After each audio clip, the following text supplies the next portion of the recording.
अस्सलाम वालेकुम नाज़रीन, आसपास होम कुकिंग में आपको वेलकम करती हूँ। आज जो रेसिपी मैं बना रही हूँ वो है मैंगो खीर। ये बहुत ही जल्दी बन जाती है, बहुत ही मज़ेदार होती है और इसको बनाने के लिए कुछ ज़्यादा चीज़ें नहीं चाहिए होती। मैंने 1 लीटर दूध लिया है, इसको मैंने बॉईल कर लिया है। इसके लिए मैंने कंडेंस मिल्क लिया है, यानी होममेड कंडेंस मिल्क है ये मेरा। इसकी रेसिपी मैं अपने चैनल पर दे चुकी हूँ पहले, आप वहाँ से देख सकते हैं। थोड़े से पिसे हुए चावल लिए हैं, ये 3 टेबलस्पून चावल है भर के।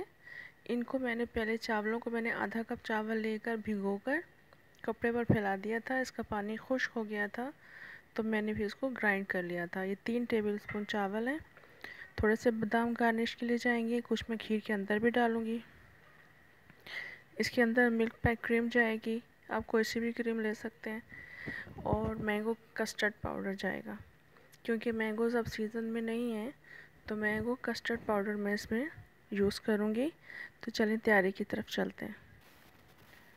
देखिए नाज़रीन, दूध में बॉयल आ चुका है एक, तो इसी स्टेज पर मैं ये 2 इलायचियाँ डाल दूँगी। और इसकी स्मेल, इलायची की स्मेल दूध में जब तक आती है उसके बाद फिर मैं पिसे हुए चावल डाल दूँगी। ये 3 टेबलस्पून है।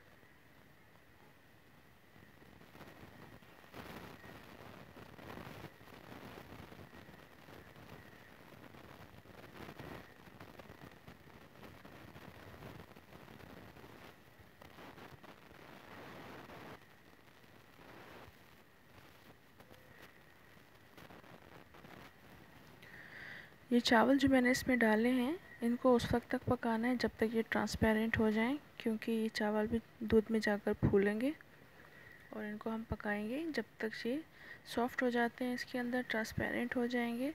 फिर उसके बाद हम बाकी की चीज़ें इसमें ऐड करेंगे। ये देखिए नाज़रीन, ये ट्रांसपेरेंट हो गए चावल और फूलना शुरू हो गए।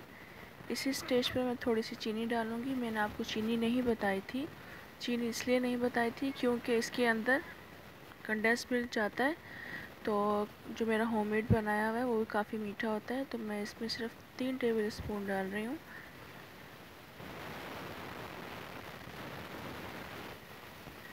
देखिए नाज़रीन, अब मैं इसमें चीनी डाल रही हूँ, लेकिन भरकर नहीं डालूँगी, 3 टेबलस्पून डाल रही हूँ।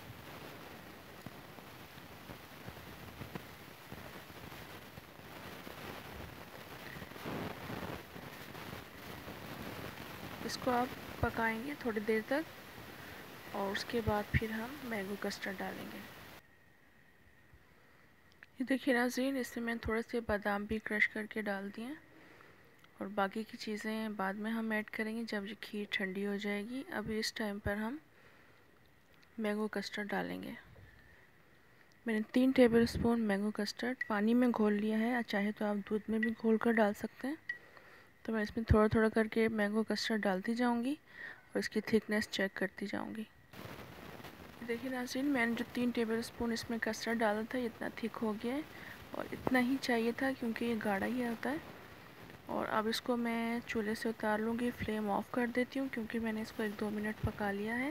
इसको ज़्यादा नहीं पकाएंगे और इसको मैं ठंडा करूँगी और ठंडा करने के बाद कंडेंस मिल्क डालूँगी और क्रीम डालूँगी। देखिए नाज़रीन, ये ठंडा हो चुका है और काफ़ी थिक हो गया, हमें ऐसा ही चाहिए था। अब इसके अंदर मैं कंडेंस मिल्क डाल दूँगी। ये 3 से 4 टेबल स्पून है, इसकी वजह से इसका फ्लेवर बहुत अच्छा आएगा।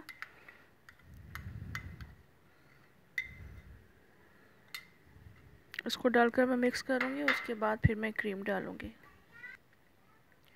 कंडेंस मिल्क डालने के बाद अब मैं इसमें क्रीम डाल रही हूँ और क्रीम डालकर मैं इसको थोड़ा थोड़ा करके इसको मिक्स करूँगी।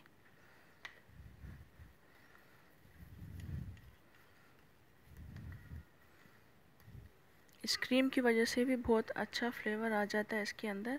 आप इस रेसिपी को ज़रूर ट्राई कीजिएगा, आपको बहुत पसंद आने वाली है ये रेसिपी।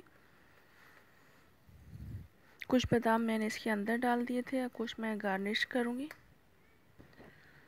ये देखिए नाज़रीन, मैंगो खीर बिल्कुल रेडी है और इस पर मैंने गार्निशिंग भी कर दी है। ये इसकी फ़ाइनल लुक है। उम्मीद करती हूँ आपको ज़रूर पसंद आएगी, ज़रूर ट्राई कीजिएगा और मेरी इस रेसिपी को लाइक कर दें, शेयर कर दें और सब्सक्राइब भी कर दें। इसी के साथ इजाज़त दें। अल्लाह हाफ़िज़।